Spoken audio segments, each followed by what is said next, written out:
Ladies and gentlemen, the entire production staff and technicians on Dragnet wish to thank the American Weekly and the television editors of the various newspapers which distribute the American Weekly for voting Dragnet the best mystery drama on television for 1951-1952. Our deepest thanks for this fine recognition. The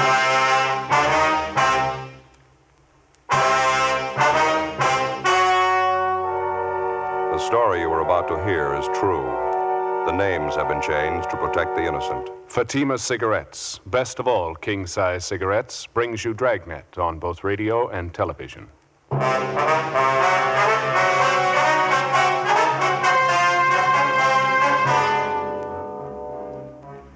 You're a detective sergeant. You're assigned a juvenile detail. An 8-month-old baby is stolen from its mother. It's the third case of child stealing reported in less than 3 weeks. There's no lead on the suspect. Your job, get him. Compare Fatima with any other king-size cigarette. Yes, compare Fatima with any other king-size cigarette. 1. Fatima's length filters the smoke 85 millimeters for your protection. 2. Fatima's length cools the smoke for your protection. 3. Fatima's length gives you those extra puffs, 21% longer than standard cigarette size. Fatima gives you more for your money. And in king-size Fatima, you get an extra mild and soothing smoke, plus the added protection of Fatima quality. Buy Fatima in the bright, sunny yellow pack. Best of all king-size cigarettes.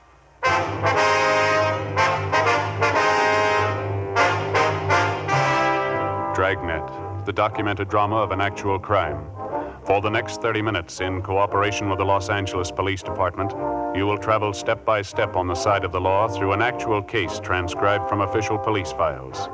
From beginning to end, from crime to punishment, Dragnet is the story of your police force in action.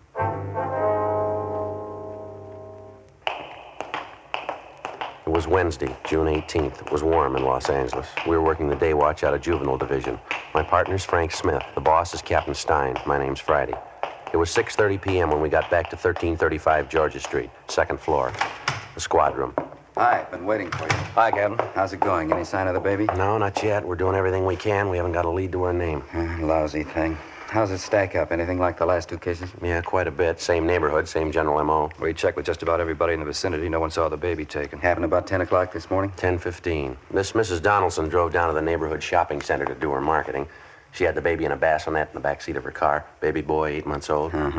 She pulled into the parking lot right behind the market, left the baby asleep in the car. She went in to do her shopping. When she came out, the baby was gone. How long was she in the market? She told us about 20 minutes. We talked to a half a dozen people who drove their cars in and out of the parking lot about that time. They couldn't help me. They didn't see anyone loitering around. How about delivery trucks? They usually unload supplies at the back door, don't they? Already checked on that. We talked to the driver of a bread truck. He was making a delivery about that time. He couldn't help us either. The mother, Mrs. Donaldson, she's the only one who came up with anything at all. It's not much, but it's better than nothing. Yeah. Well, when she parked her car and got out to go in the market, she noticed a woman sitting in the car parked next to hers. When she came back and found her baby was gone, she noticed that this woman's car was gone, too. Mrs. Donaldson described the woman for you? Yeah, she was middle-aged. She had gray hair. That's all she remembered. How about the car the woman was in? It was a green sedan. That's the only thing Mrs. Donaldson could tell us. She's not even sure of that. And there's no one else around the market that remembered the car, huh? Well, if there is, we haven't found him. We covered the whole neighborhood, Skipper. Talked to everybody we could. Got us nowhere. Smoke, Captain? Oh, thanks. You, Joe? Yeah, thank you. I got a light. Okay. Captain? No kickback yet on the broadcast. The old points you got out on the baby? No, nothing. Up to now, it's a carbon copy of the last 2 jobs. No suspect, no motive. Mrs. Donaldson can't think of any reason at all for it. No, not a one.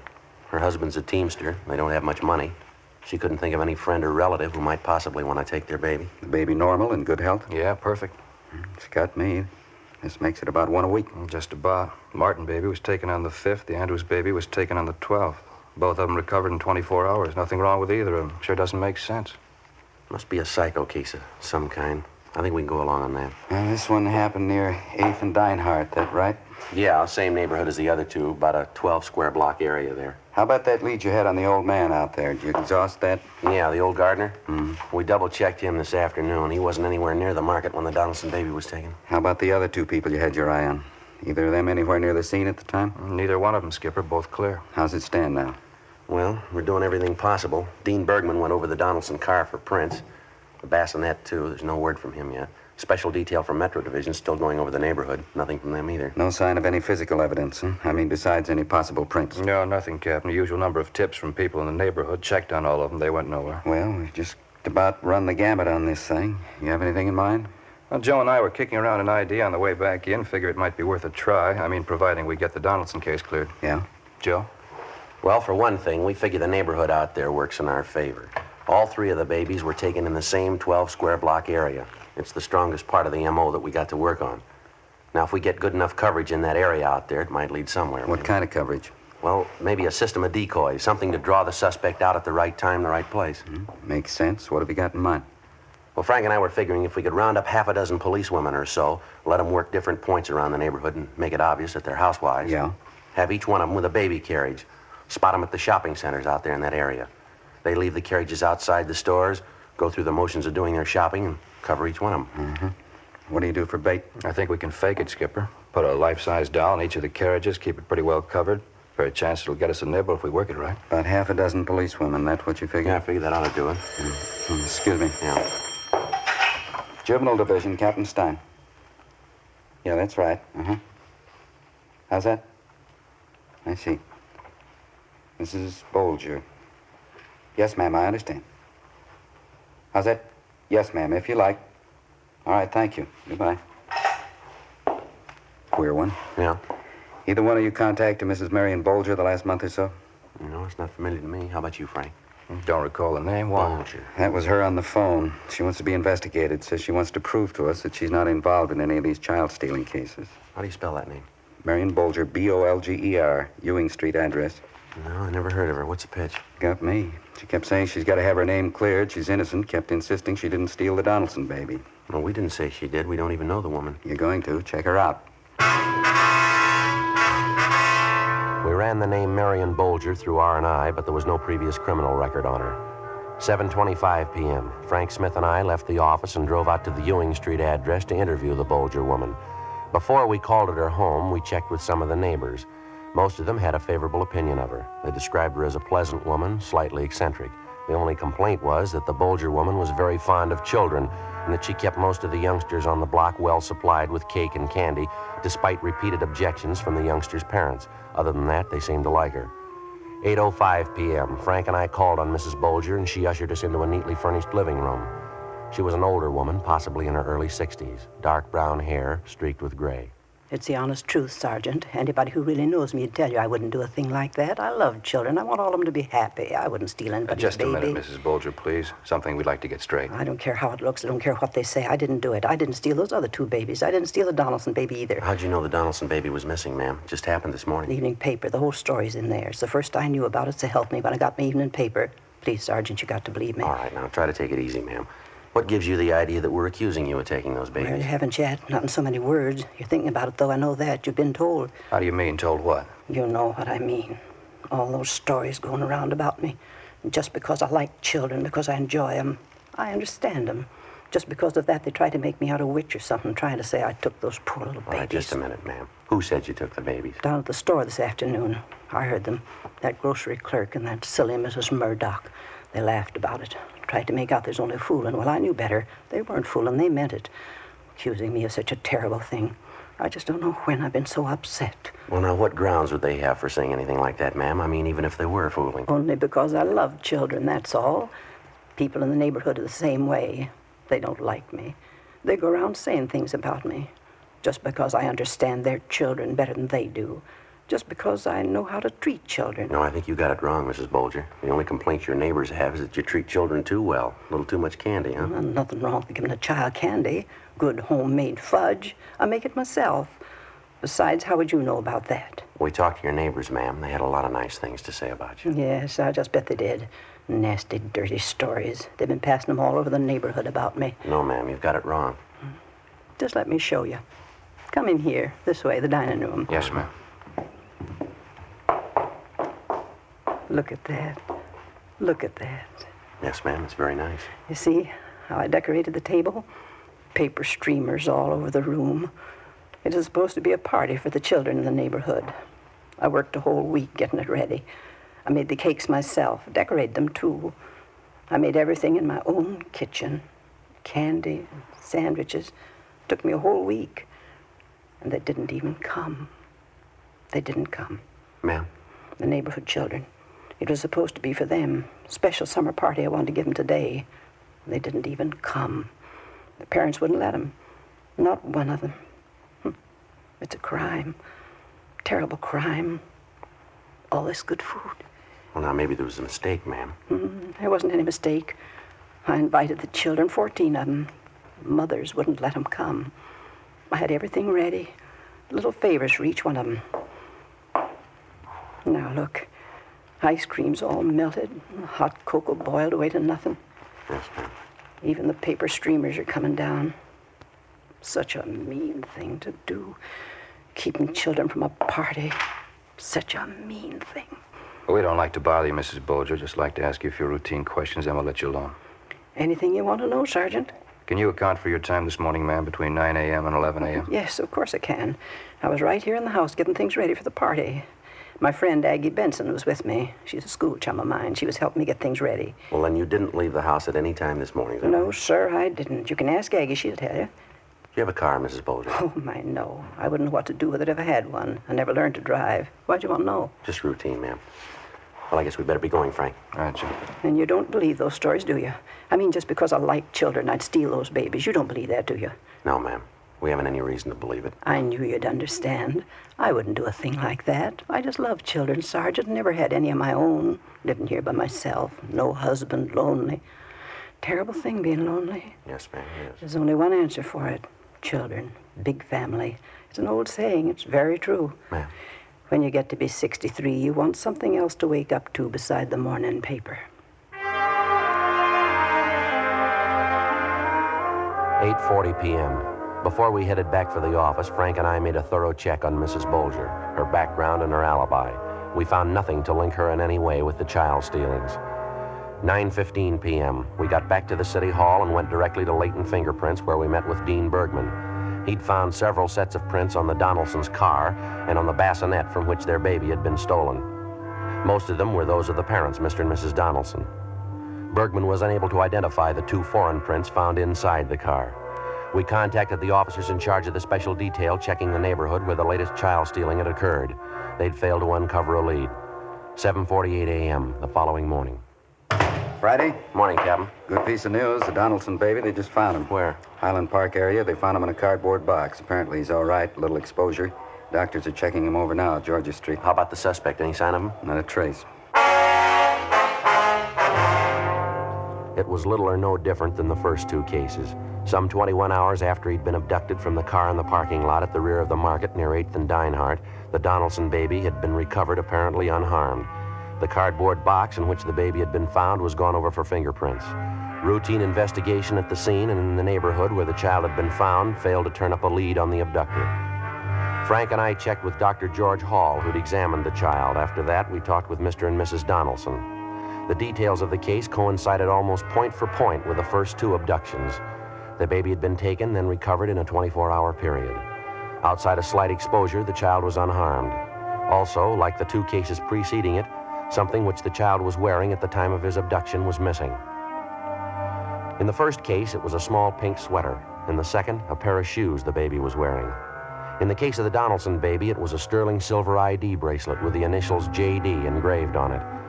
During the next 5 days, Frank and I ran down every lead we could get our hands on. They went nowhere.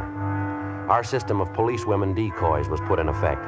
It failed to get a rise. On the 6th day, Thursday, June 26th, 5:30 p.m., we got word of another child stealing, this time in the Echo Park area. We drove out to talk to the mother, a Mrs. Chester Osborne. Yeah, that's right. I did the same thing I do every morning. Gave the baby her bath, dressed her, put her out in the backyard in her buggy. She usually plays a while, then she takes her nap. And about what time did you discover your baby was missing? I don't know exactly. About 2 o'clock, I guess. Maybe a couple of minutes after. Went out to see how she was, looked in the buggy, and she was gone. Well, it's almost 6 o'clock now, Miss Osborne. How is it that you waited so long before you notified us? Just kept hoping it was a mistake, that's all. I went from house to house all over the neighborhood. Went as far as 3 blocks away. I asked everybody. Nobody saw my baby. You don't know what it means to me. The telephone, Miss Osborne. Would you answer it, please? Whoever it is, take the number. I'll call him back. Yes, ma'am. Be glad to. Hello. Yeah. Yes, sir. Oh, yeah, Harry. We're here now. This is Friday. How's that? When? I see. Where? That's all. Uh-huh. Okay, Harry, thanks. Yeah, tell him we'll be right in. Right away. Okay, bye. Well, that was our office, Mrs. Osborne. You can stop worrying now. What? It was about your little girl. She's all right. What do you mean? I just found her 3 blocks from here. Again, with the lone exception of the time element, the Osborne baby's abduction resembled closely the 3 previous cases. The crime occurred in the same general area. The same general method of operation was employed. And again, outside of slight exposure, the child was recovered unharmed. There was also an article of clothing missing, a pink knitted bonnet. And, as in the previous 3 cases, the suspect had abandoned the baby without detection. Routine investigation by the crime laboratory crew and juvenile officers working the case failed to turn up a lead. During the week that followed, additional personnel for both decoys and stakeouts were assigned to the area without results. Friday, July 4th, 10 a.m. Joe, you busy? What do you got, Frank? A gal by the name of Mildred Leslie just called in on this child stealing thing. Looks like it might be something. Yeah, what's the pitch? Well, this Leslie girl's employed as a maid for a Mr. and Mrs. Roth, R-O-T-H. She's a stockbroker. She's worked for him a year or so, she says. Yeah. The Leslie girl's an upstairs maid for the Roths. She's been following this baby stealing case in the papers right along. She thinks maybe Mrs. Roth can tell us something about it. Yeah, how's that? Well, the Leslie girl was cleaning Mrs. Roth's bedroom yesterday. She came across a few things stored back in one of the closets. Baby things. Pink sweater, pink bonnet, and a pair of baby shoes. And she says they've all been used. They're not new. Well, a lot of mothers save baby clothes, things like that. No, the Roth woman wouldn't have a reason to. Yeah? She's never had any children.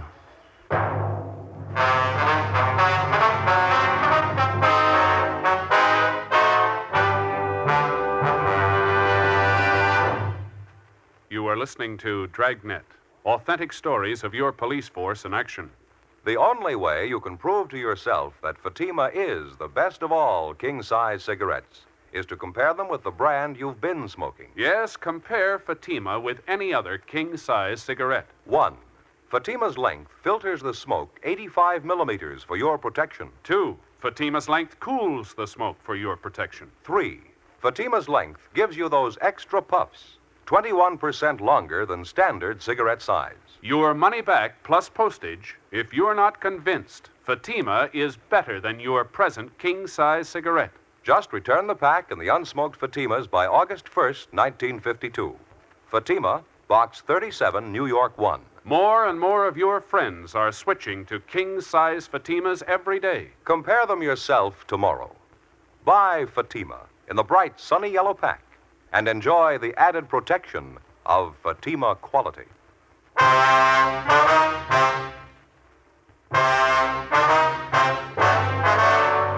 Friday, July 4th, 11 a.m. Frank Smith and I left the office and drove out to interview Mildred Leslie at her apartment. She told us substantially the same thing she told Frank on the phone.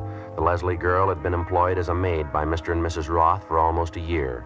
She went on to tell us that for the last few months or so, Mrs. Roth, who was a fairly prominent clubwoman, had been acting peculiarly, and that Mr. Roth was worried about her. According to the Leslie girl, he'd consulted a doctor several times about his wife. As for the articles of baby clothing, they'd been found stored back on a shelf in Mrs. Roth's bedroom closet.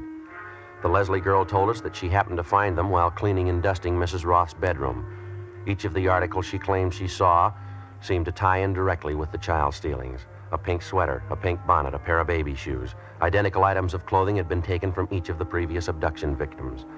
After we left Mildred Leslie, Frank and I got to a phone, called the record bureau, and had them make a run for us on Mrs. Roth. She had no previous criminal record.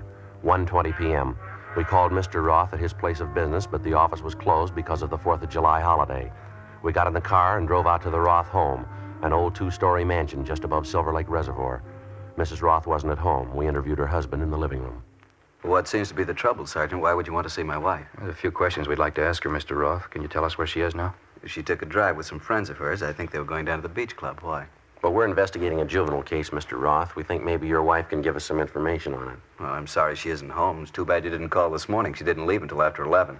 She'll be home later tonight if you care to call back. You're sure it's not something I can help you with? Well, yes, sir, maybe you can. I'd like to ask you a few questions about your wife's activities the last month or so. Well, how do you mean? Some of the social work she does with the club? Not quite, Mr. Roth. You said you were from the juvenile division. Is it something regarding her work with the underprivileged kids? Her club does quite a bit of that, you know. Afraid I don't know too much about it, though. No, sir, it's not that. Well, I don't think I understand. What is it about? Mr. Roth, we want you to understand that this is merely a routine investigation. We don't want to offend you in any way, but we have some information that we've got to check out. What do you mean? What kind of information? Well, there's been a series of child stealing cases the last month or so. We're the investigating officers on it. Maybe you read about them in the papers? Yes, I have, but what would my wife have to do with that? You think she has some information for you? She didn't say anything about it to me. Yes, sir, I think she can help us quite a bit. I don't know exactly when she'll be home. I don't have any place to contact her. I do know the club's taking a group of children to the Coliseum tonight, the big 4th of July fireworks display, you know. Yes, I see. I'm going to meet my wife there tonight. Maybe I could give her a message for you, tell her to contact you. All right, fine, Mr. Roth. There is something that you can do for us right now, though. Yes? Would you take us up to your wife's room? I'd like to have a look at it. Take you to her room? I don't understand. What for? Well, like we told you before, sir, it's a routine investigation. I think if you take us to your wife's room, I think we can clear the whole thing up now. It probably won't be necessary to bother you tonight. Well, I certainly don't understand, but come along if you like. The Doris's room is right at the head of the stairs. Thank you. Certainly has me baffled. What would there be about Doris's room? It has to be investigated. We don't know that there is anything, sir. Just appreciate your cooperation. Not at all. We haven't anything to hide. Here we are. This is her room. Now, what is it you're looking for? And that's the bedroom closet, is it? Yes, that's right. Like to look at it if we could? Certainly. Go right ahead. All right. There's a shelf up there, Joe. Can you reach it all right? Yeah, I think so. What is it? What are you looking for?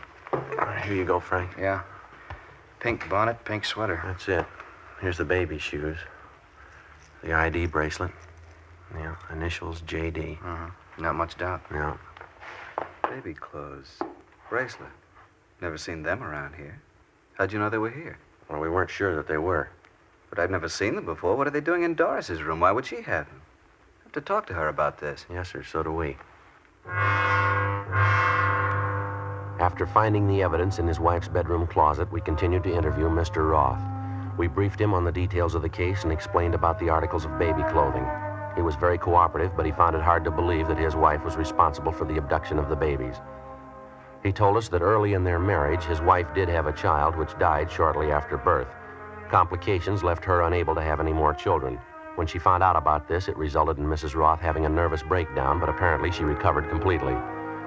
Roth went on to tell us that his wife was very fond of children and that she devoted a great deal of time to social work, caring for underprivileged children. He also told us that during the past month, with the recurrence of her nervous condition, she'd been under a doctor's care. Shortly after 8 o'clock that night, along with Mr. Roth, we drove to the Coliseum where crowds of people were gathering for the annual July 4th fireworks display. Roth pointed out his wife. We went over and he introduced us. These officers would like to talk to us, honey. Let's step over here. Well, I can't leave the children alone. Can't we talk later? No, honey, it's pretty important. I think you better talk to them now. Well, all right. If you say so, you'll have to stay and watch the children, though. They'll be all right. We can keep an eye on them from over there. No, I can't leave them alone. You'll have to stay. Well, all right. Ma'am, I wonder if you step over here, please. Yes, all right. This ought to be all right here. Beautiful night tonight, isn't it? Children just love these things. I think they're just about ready to start the show. Yes. Just look at that. The colors. Isn't that gorgeous? Yes, ma'am. We'd like to drive you and your husband downtown to Juvenile Division. We'd like to talk to you. What do you mean? I can't leave now. I have these children with me. What did you want to see me about? What's the trouble? I think you know why we're here, Mrs. Roth. I don't. Why do you want to talk to me? Well, we can start here, ma'am. We were at your home this afternoon. Your husband showed us your bedroom, the closet. We found the things up on the top shelf. What? The baby clothes, the bracelet. Oh, beautiful. Just beautiful. How about it, Mrs. Roth? You want to come along downtown? Just baby clothes. Had them in my closet. It doesn't mean anything. I'm afraid you're wrong. It means a good deal, ma'am. You know that. Yes. All right. Well, do you want to tell us about it, Ms. Roth? Ms. Roth? Where do I start? There's no beginning. Just started. I couldn't help myself. What can I say? You just tell us what happened. Start any place. My baby died. Then they said I couldn't have any more. Guess it started then. I told my husband, told the doctor, too. They didn't understand. Nobody understands. It's all I wanted. My children, my own children. How about the Martin baby, Mrs. Roth? The first one you took. How'd that happen?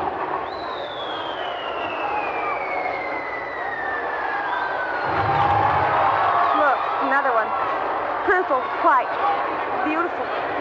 What about it, ma'am? The Martin baby? How'd that happen? I saw him in the baby carriage outside the market there. Such a cute baby. Pulled the covers back, looked at him. I didn't think I was going to steal him. After I looked at him, I just wanted to hold him. Hold him close, so I picked him up. You understand, don't you? Yes, ma'am. He was such a sweet baby. Could have been mine. I kept on holding him. Then I started to put him down, back in his carriage. I couldn't.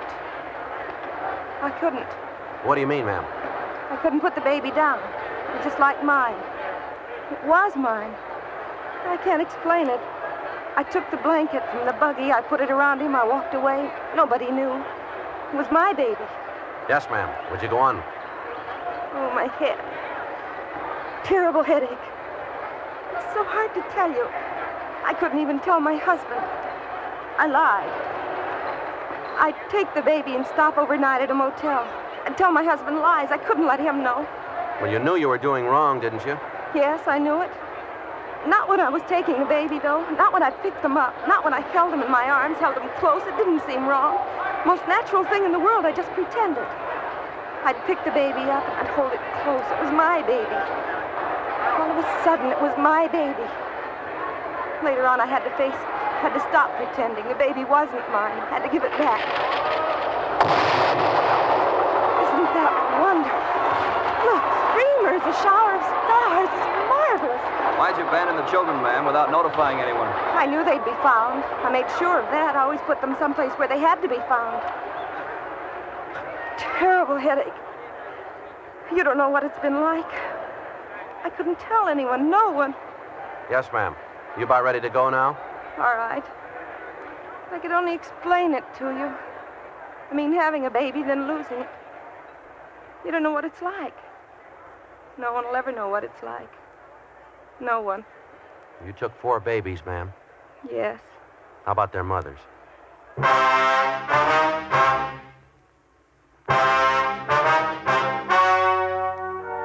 The story you have just heard was true.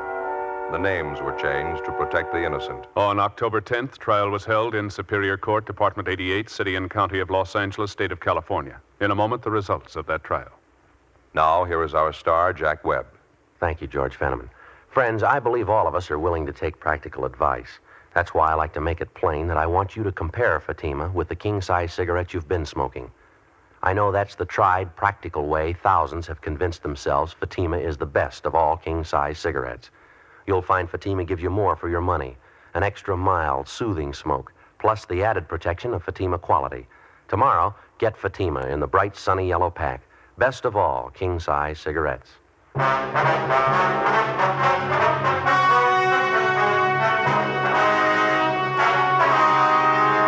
Doris Evelyn Roth was tried and convicted of child stealing under Section 278 Penal Code, 4 counts. She was placed on 5 years probation. One of the terms of probation required that she would be under strict supervision of a competent psychiatrist.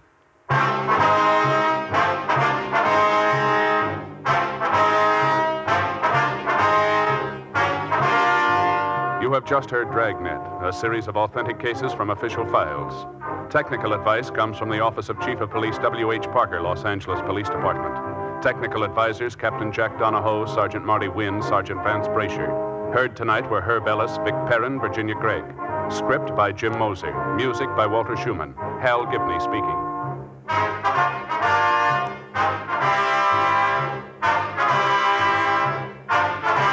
King-size Fatima, made by the same people who make popular Chesterfield cigarettes, has brought you Dragnet, transcribed from Los Angeles.